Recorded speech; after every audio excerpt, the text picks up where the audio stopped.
Stream KOAM News now on the TV app, available for iOS and Android. Right now at 5, a U-Haul fails to clear a train overpass. And getting scattered showers and some thunderstorms rolling into the area this morning. We'll have a look at your forecast coming up. Plus, Mothers Against Drunk Driving partner with police to enforce Saturation Saturday to help stop DWIs. The 4 states' most watched news starts now.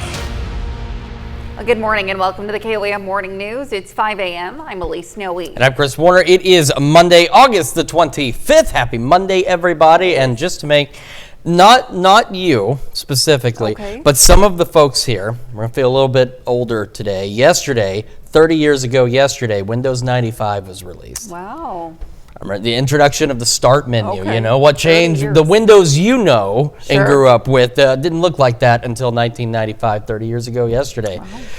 Oh, yeah, no, that doesn't make you feel old at all. Yeah, so we got that. Happy anniversary to Windows 95 and happy fall. I mean, it's not officially fall, but it is certainly feeling like it out there. Let's start with that live look outside downtown Pittsburgh. We are dry in Pittsburgh, but rain is on the way, which we'll show you here in just a moment. MoDOT camera 20th and Range Line in Joplin. It's a little out of focus, but that's okay. It looks good otherwise. So here's Skywatch Storm Tracker. We have just some showers. We've had some rumbles of thunder out there. Really not much, and we're not anticipating any kind of severe weather or anything like that. And in reality, too, with our rain chances today, you can see we've got this batch. It's kind of pushing through, not doing too much. It's all of this activity that's off to the west of 135 along the I-70 corridor that'll eventually fill in and give us shower and thunderstorm chances throughout the day. Really, we're looking more so at rain, less at rumbles of thunder, but don't be surprised if you hear some thunder out there. Again, it's just not anything widespread. Here's Future Track by noon. That is widespread as we've got showers, thunderstorms across the area. Again, they'll be scattered through the day. By 4, still hanging on, but gradually coming to an end from north to south. And then by the time we get about 8 o'clock this evening, should be done. A couple of lingering showers maybe, and that's going to be it. So some much needed rain on the way. And that rain, while it's rain, you can't get outside too much, especially kids for recess. It comes with a side order of cool temperatures. Look at that, 63 in Joplin right now, as well as Pittsburgh. Across the region, take a look at these temperatures. Low mid 60s, 60 in Stockton is one of the cooler spots. And looking real quickly, it looks like Bentonville is the warmer spot at 66, tied with Iola out there. So a very nice start to the day. So kids getting on the bus, they're going to need that umbrella, especially into southeast Kansas where the bulk of this rain will initially start. But they're still going to want it anyway throughout the day. Low 60s, about 63 to start the day, 69 by lunchtime and recess time. Unfortunately, thunderstorm chances. So maybe staying inside, and about 70 by the time that bus brings them back home this afternoon, about 3 o'clock. Our highs today right about 71. Upper 60s, low 70s. Bear in mind, our average high this time of year is 89 degrees. Nowhere near that. The clouds keep temperatures in check. Mid 60s by 9, upper 60s by noon, low 70s into the afternoon. East breeze at 5 to 10 miles an hour. Now tomorrow, it doesn't look like we've got any rain chances for our Tuesday, but they will return by Wednesday evening. We'll go over those details with you here in just a few more minutes. Elise? All right, Chris, thanks. Well, Sunday afternoon at about 3:30 p.m. in Newton County, a U-Haul failed to clear a train overpass. The crash happened at Highway C in Missouri 86. The U-Haul was traveling northbound and was going fast enough that it destroyed the front and top of the box, causing 6 to 8 feet to be crushed and pulled back. Upon arrival, the fire department could hear a westbound train idling. It was notified to stop so the overpass could be inspected by railroad officials. The overpass was inspected and determined to be safe for use. The train then continued to the west and all traffic resumed. Missouri State Highway Patrol tells us the driver of the U-Haul was not injured. Well, Saturation Saturday, organized by Mothers Against Drunk Driving, took place across southwest Missouri. Law enforcement agencies used the weekend before Labor Day to target DWI officers with extra officers on patrol. Local agencies participating, including the Newton and Jasper County Sheriff's Offices, police from Joplin, Oronogo, and Webb City, and the Missouri State Highway Patrol. Sources say early yesterday morning DWI arrests in Joplin city limits were almost double digits at 12:30 a.m. Well, in Missouri, at least 2 people were killed in multiple shootings in downtown Kansas City. Officers responded to a report of multiple shootings around 3:30 early yesterday morning. When crews arrived, they found 5 gunshot victims. One male victim was pronounced dead on scene. A second male victim later died from his injuries at a nearby hospital. I look at where this occurred, and this is where Kansas City comes to celebrate. This is where we come to gather, and it's been stained by violence. This is unacceptable for our city, and I hope everyone understands the gravity that this situation holds and that we take this seriously. At this time, there are no reports of suspects or any arrests. Well, in Texas, Republicans have passed legislation to redraw the state's congressional map to give the party a 5-seat edge during next year's midterm elections. As CBS's Christian Benavides reports, California Democrats are planning to do the same to offset the gains by Texas. House Bill 4 is finally passed. The Texas legislature has given final approval to new congressional maps designed to give Republicans an additional 5 seats in the House of Representatives for the 2026 midterms. Republican Governor Greg Abbott plans to sign the legislation as soon as it reaches his desk. There were voters that were trapped in Democrat congressional districts who voted for Republicans for president and other offices. So we had the legal authority to be able to draw the new maps to empower voters to have the candidate of their choice. President Trump celebrated the vote, calling it a huge victory for our America First agenda. But Democrats in Texas plan to challenge the legality of the new map, saying it dilutes the voting power of minorities. Tell us whether or not there was any analysis by the top-notch lawyers as it relates to discriminatory effects of this particular map. And I have confidence in that analysis is that this map complies with all applicable law. And in California, Democratic Governor Gavin Newsom is now pushing a plan to redraw its own map to favor Democrats. They took an action in Texas and we're responding to it. A new poll shows 48% of Californians backing Governor Newsom's plan to redraw maps. 32% oppose it, with 20% undecided. Christian Benavides, CBS News. California Democrats want to put the issue up for a vote in a special election on November 4th, hoping to avoid court challenges. And that's a look at this morning's top stories and weather. Coming up on the KOAM Morning News, President Trump threatens to deploy the National Guard to other major U.S. cities. And from concert films to series cancellations to new action movies, Hollywood is making big moves. We'll take a look. And we're tracking rain chances for today in the 4 states. Chris has a look at your 10-day forecast. You're watching the KOAM Morning News. Time now, 5:08. We'll be right back. Well, topping Nation Watch this morning, there are now more than 2,000 National Guard troops patrolling the nation's capital, and some of them are now carrying weapons. It comes as President Trump is facing growing criticism from local officials after he threatened to deploy the National Guard to other major U.S. cities. CBS News' Bradley Blackburn has more from New York. Armed National Guard troops were spotted Sunday in Washington, D.C.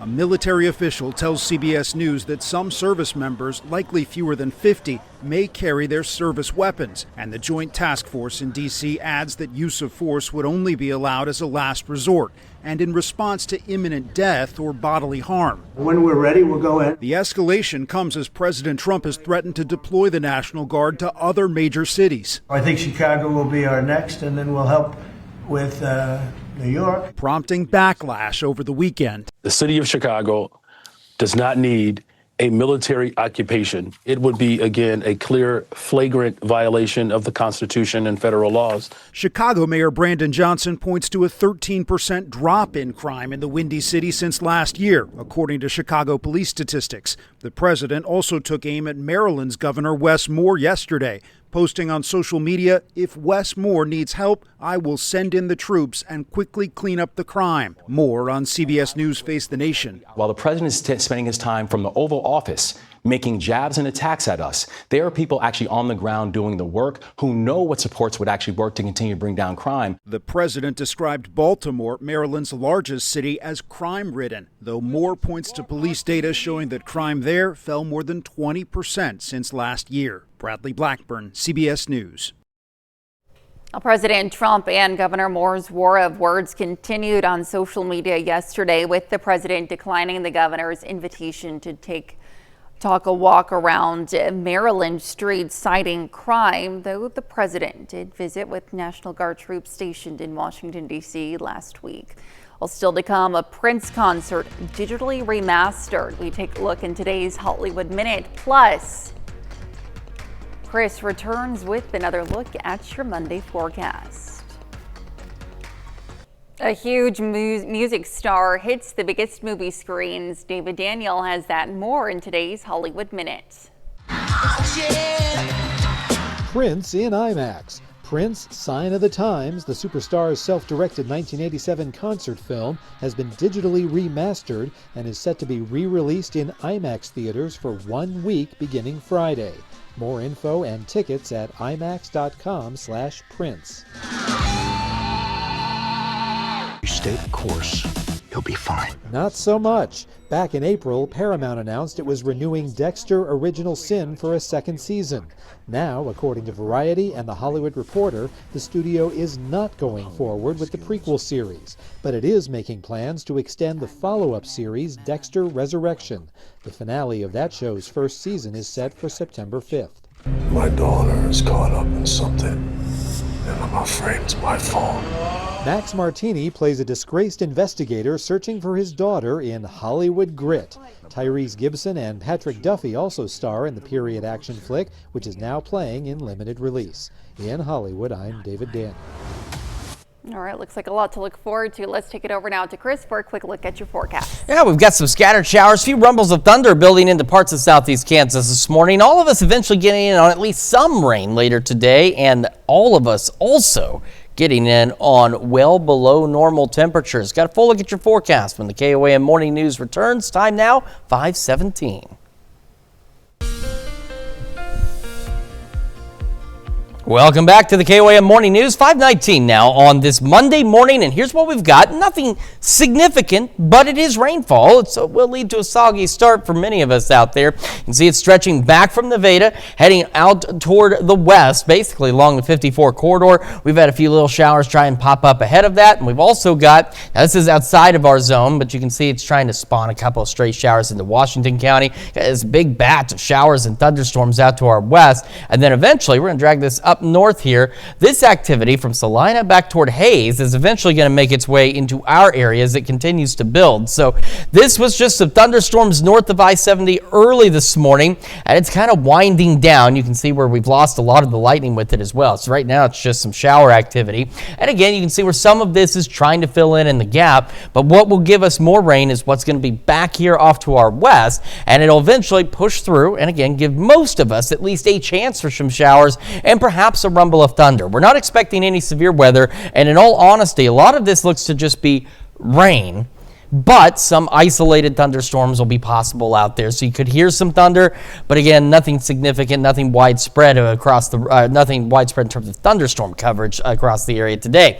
Heading into the afternoon, again, once we get closer to about 8 o'clock or so, our shower and thunderstorm chances end up fizzling out, and this is not in the, it's probably been about 2 weeks since I've done that. Okay, now we've got it solved. So again, by 8 though, our shower and thunderstorm chances will begin to wind down across the area. And we talked last week when we showed you that extended future track. It was keeping rain chances on Tuesday off to our southwest. Still looks to be the case. We're looking to be dry, which means we're going to be a little warmer tomorrow. It thinks maybe a stray shower into northeastern Oklahoma, but that chance is very low at this point. Our next best chance of rain will come as we head into Wednesday, late afternoon into the evening hours. So we start our Wednesday partly cloudy. Again, Wednesday, because of most of it will be dry and partly cloudy.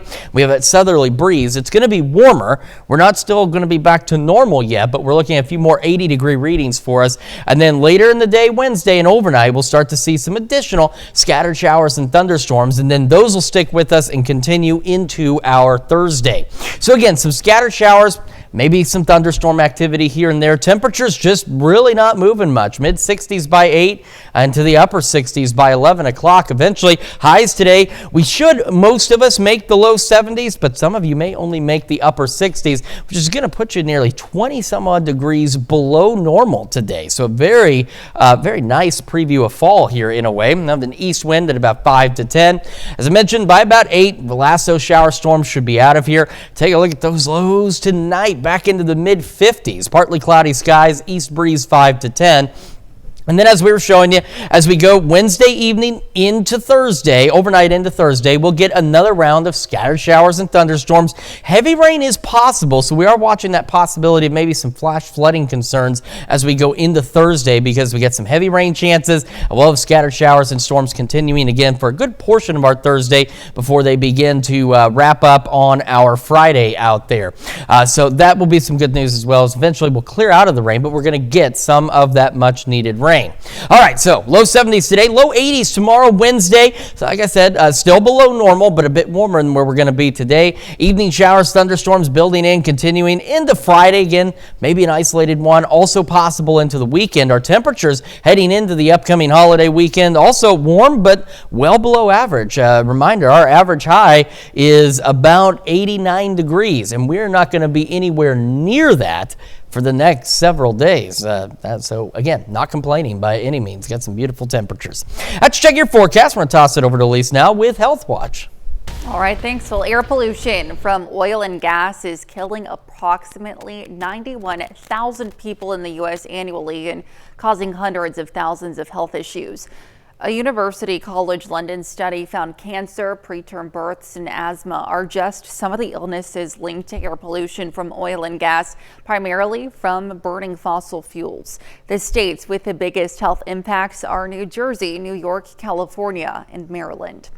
Well, a new Swedish study shows how diabetes affects men and women differently. It found young men with type 2 diabetes have a higher risk of death and cardiovascular disease than type 1 diabetes patients.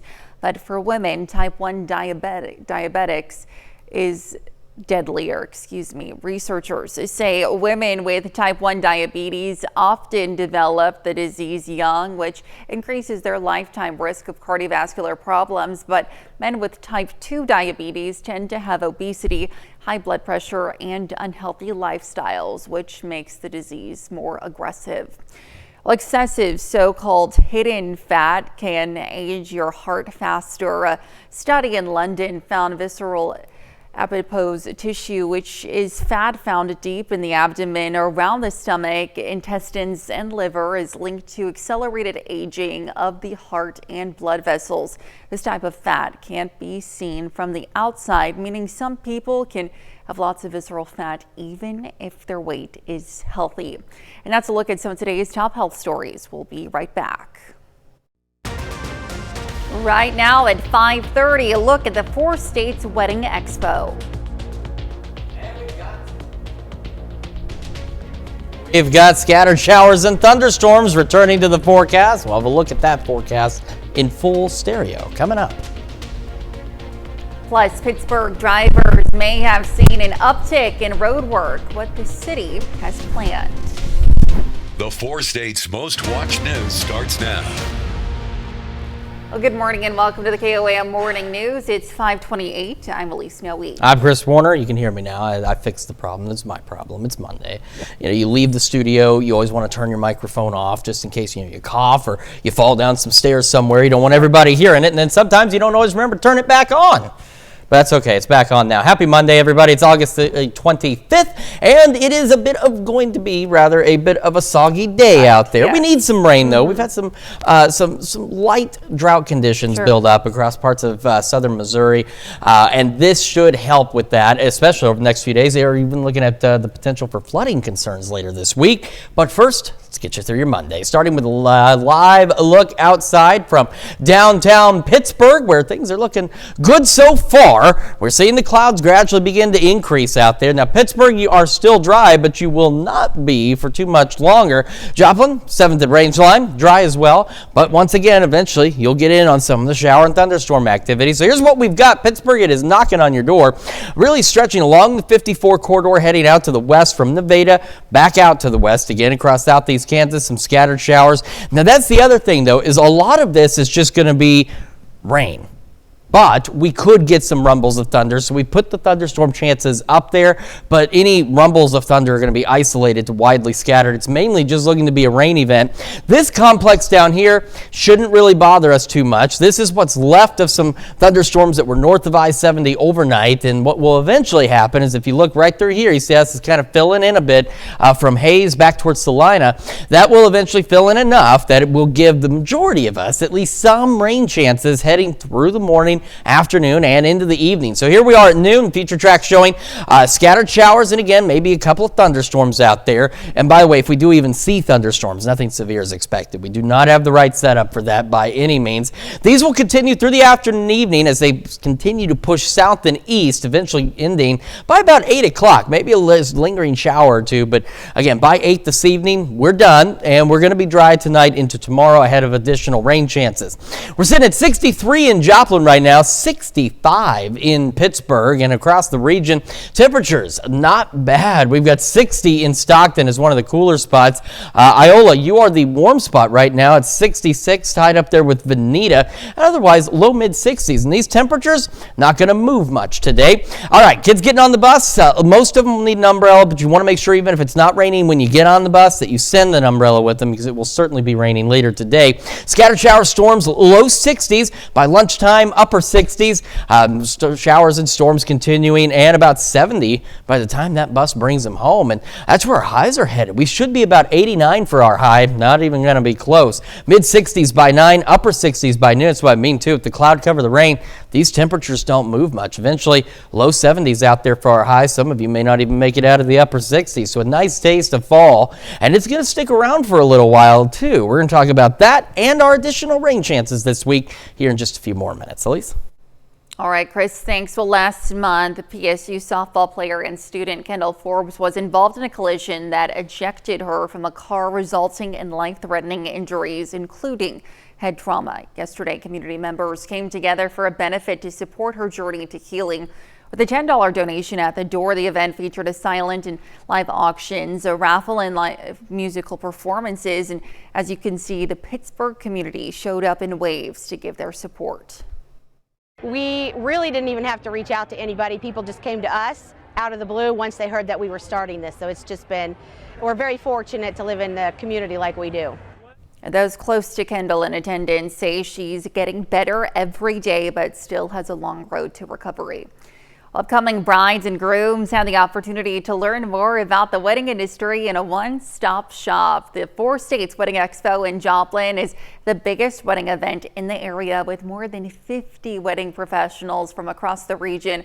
From cake tastings to flowers, the expo has the latest in wedding trends and inspiration to cover every aspect of your special day, including the ones you might not think of.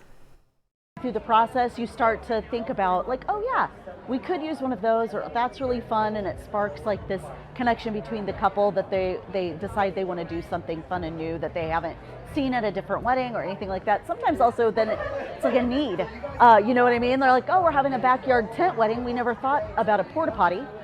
Every pre-registered guest at the expo was also entered into a prize drawing for a $1,000 gift certificate to the Dress Bridal. The street sales tax program has proven to be a success, with more roads in Pittsburgh under repair. KOAM's Mitch Adams brings us more information about the renovations. If you live in Pittsburgh, you may have noticed an increase of road work. The road work is being completed with funds from the street sales tax program and the Kansas Department of Transportation. So the city has a street sales tax program that helps support our maintenance activities for our roadways. Inside of the town, we maintain around 320 lane miles of streets within the city limits. The sales tax, it's a pay-as-you-go program. we're able to, as we collect those funds, we spend those funds back into our streets. That works as a combination between both city crews and hired contractors for some of our larger projects. We're also able to utilize those tax dollars with other KDOT funds to help facilitate our other street projects for C-CLIP projects. Projects range from resurfacing to full-on rehabilitation, with funds being stretched the best they can across projects. So we continue to maintain a pool of projects within the city, different quadrants within the city. We like to highlight those on our website. There's an interactive map where you can see previous projects that have been done. We continue to review projects in condition assessment, as well as traffic and neighborhoods, and try to just distribute it as best we can for whatever the need is, and there's a lot of need. All in all, the main focus for the city is to continue repair on roads that have a true need for it. Overall, the city street sales tax has passed 3 times now to continue support for this program. City staff does a great job with the resources we have, and overall it's been a positive for our community. Reporting in Pittsburgh, Kansas, Mitch Adams, KOAM News. According to the city of Pittsburgh, the cost to build one block of new road ranges from $180,000 to $240,000 for concrete, $150,000 to $210,000 for asphalt. And that's a look at our top news stories coming up this half hour on the KOAM Morning News. Find out how much you could win by playing the Powerball. Plus, is your favorite Bluebell ice cream flavor being recalled? We'll take a look. You're watching the KOAM Morning News. Time now, 5:36. In Consumer Watch, tonight, millions of Americans can take a shot at winning Powerball's 10th largest jackpot in the game's history. An estimated $750 million is up for grabs, with the cash value of more than $336 million.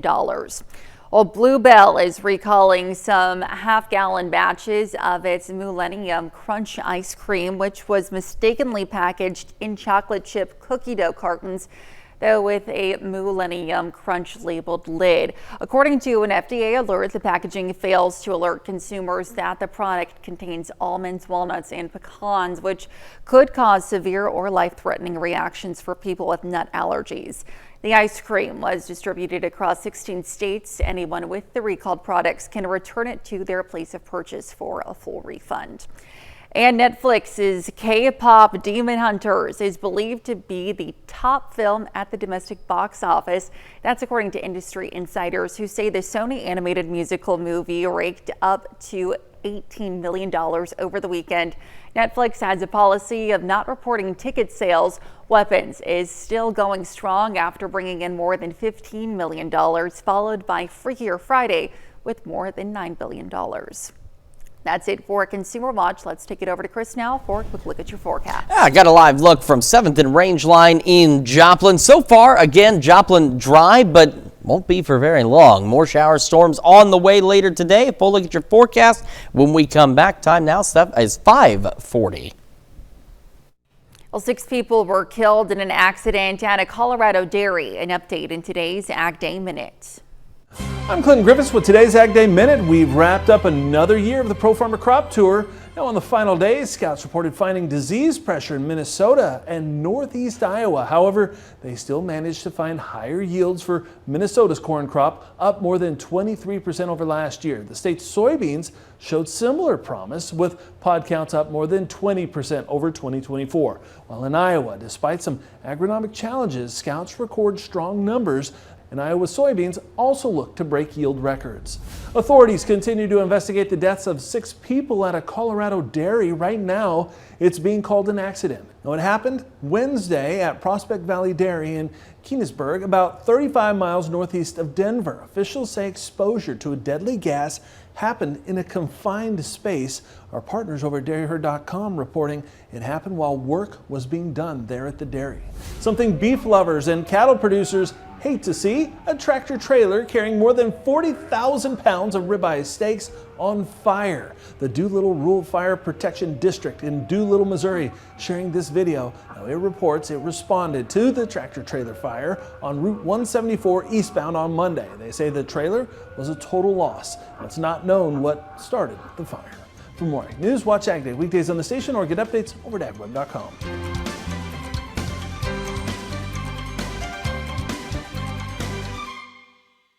Here's Chris now with the full look at your forecast.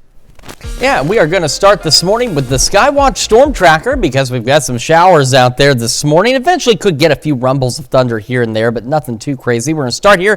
Crawford County, we've got a heavier shower now that's developed east of McCune and northwest of Weir. So Pittsburgh, it's around you, but not quite with you yet, but eventually rain moving in. Northwest of Lamar, you're going to be up next for some of these showers as they continue to push through. Nevada, you are in the thick of some heavier rain out there, as well as Fort Scott, stretching really along the 54 corridor, just south of Moran and Iola, back toward Humboldt, Elsmore, Yates Center, getting in on some of the rain as well. And all of this will continue to push on off to the south and east. And this is just one of what will ultimately be approximately 2 rounds of showers and a few thunderstorms out there for us today, because this activity back here will kind of redevelop a bit and continue to push southeast as well and give more of us rain chances. But you can see too how this is starting to fill back in as well into our northwestern counties. So again, nothing severe is expected. In fact, the chances of thunder with the rain are pretty low. We're looking primarily at just a rain event, but again, some rumbles of thunder not out of the question. So taking a look at the future track, by noon, we've got the scattered showers and again, a couple of thunderstorms out there, and they will continue across the region through about 8, gradually starting to end from north to south as this activity continues to push on out of the area. And as I mentioned, by about 8, that's it, we're done, it's over. Our Tuesday, last week on Future Track, was keeping the rain to our southwest. That still looks to be the case for us on our Tuesday. It thinks maybe a shower or two in northeast Oklahoma, but this is one of those situations like we saw last week too, where really it's like a 2% chance. But I mean, I guess it's a chance. But we're looking primarily to remain dry for our Tuesday. In fact, we'll remain dry most of Wednesday as well. So we're going to be almost 20 degrees below normal today, but because we're going to be dry, get a little more sunshine Tuesday and Wednesday, we are going to warm up, but we'll still be anywhere from 8 to 10 degrees below normal for tomorrow and Wednesday. And then late Wednesday into the overnight hours, we'll get additional scattered showers and thunderstorms. And there are some flash flooding concerns, or at least some flood concerns with that. We don't have any flood watches right now. It's something we're keeping an eye on, but it is a possibility as we could get some heavier rain. All right, scattered showers, storms through the morning. Look at these temperatures, really not moving much. Mid 60s by 8. Upper 60s by 11. Our highs today, most of us should at least reach the low 70s, especially for those of you up north where if you get enough clearing in before the sunset, you might be in the low 70s. Some of us may not make it out of the upper 60s. We'll have that east wind 5 to 10. As we head into the evening hours, take a look, by the way, our sunset now 7:56. Friday it was at 8. Now it's at 7:56. In fact, we're going to lose 2 minutes of daylight every day from this point on out. Storms wrapping up by 8, low 60s by 10, mid to upper 50s overnight tonight, partly cloudy skies. So as I mentioned though, by Thursday, so late Wednesday again, we'll started getting additional scattered showers, thunderstorms in. And then as we go into Thursday, we get heavier rain. And that's where we've got to keep an eye out for that. Again, the possibility of some flooding concerns. We're going to keep an eye on that for you. But we'll have scattered showers, thunderstorms for a good portion of our Thursday. And then some may return for our Friday, at least giving us some isolated to widely scattered shower and storm chances out there. So here's what we're looking at. Even though we're going to warm up here and there, our average high is 89. You will not find it really anywhere on this extended forecast at this point. Could have a few scattered showers heading into the holiday weekend, but they'll be scattered. So don't cancel your plans necessarily. Just be prepared for maybe some brief rain. And otherwise, our temperatures below normal, looking pretty good. Upper 70s, low to mid 80s out there. Let's check your forecast. We're going to send it over to Elise now with sports. All right, Chris, thanks. Well, the NFL preseason is now over, but the Kansas City Chiefs made a move to acquire a familiar face. Kansas City reunites with defensive tackle Derek Nady. The Chiefs receive him and a 2027 7th round pick for their 6th round selection. He spent his entire 7-year career with Kansas City before leaving at free agency. Now he's back with the Chiefs and should be a good piece for the defensive line. He's primarily known as a run stopper, but he tallied 5 sacks and 1 interception in his first stint with Kansas City.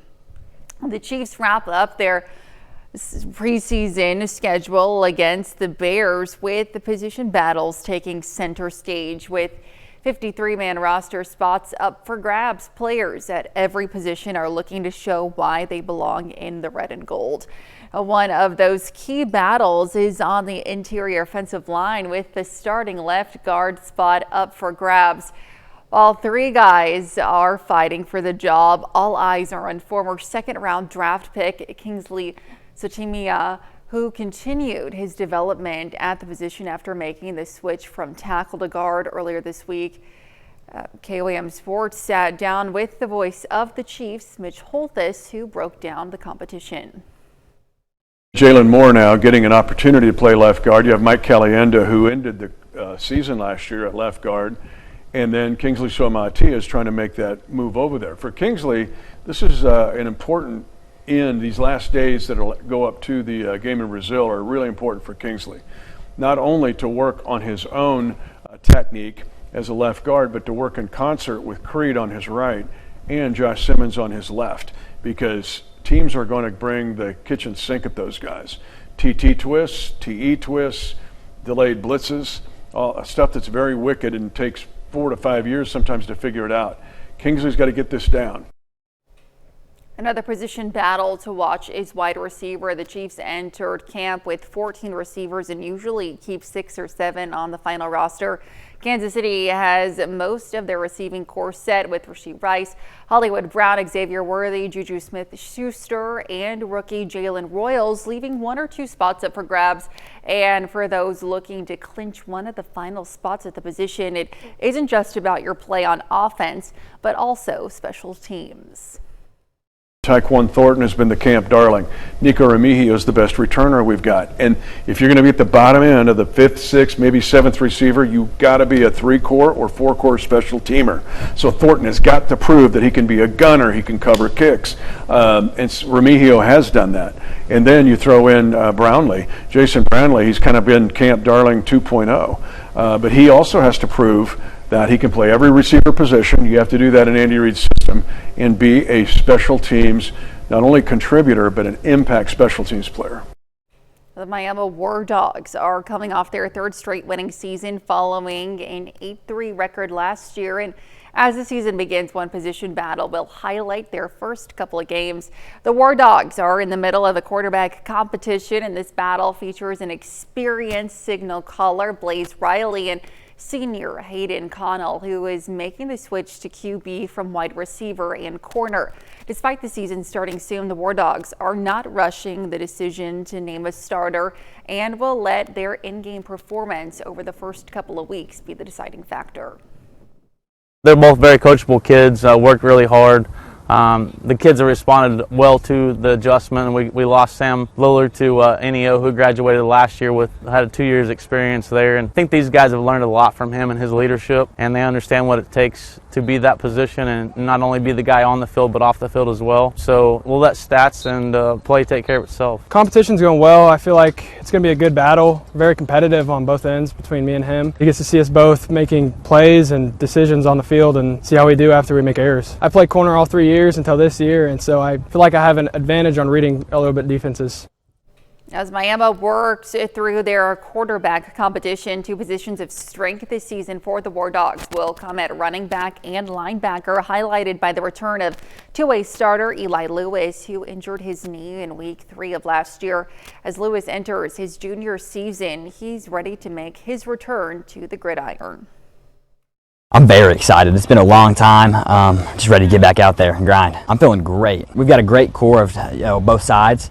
A lot of strong guys. We know what we're doing, and I think we're going to come out and make great plays on both sides of football. He's the type of kid you know what you're going to get in, down and down out. I mean, you have to turn his motor off, or he only has one high motor and he gives effort. So we almost have to bring him off the field. He's not going to take a play off per se. So That's just his mentality.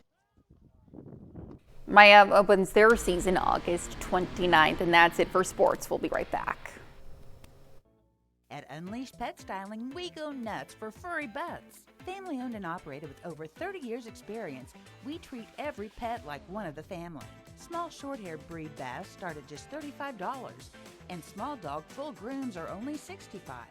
Call us today for a personalized quote on medium and large dog breeds. Ready for a happy pampered pup?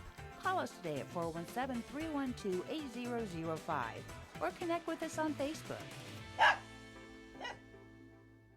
Tune in each day to the KOAM Morning Health Watch and the KOAM Morning News, brought to you by Bearskin Healthcare and Wellness Center. It is our mission to help keep our neighbors healthy and strong, committed to building a healthier community.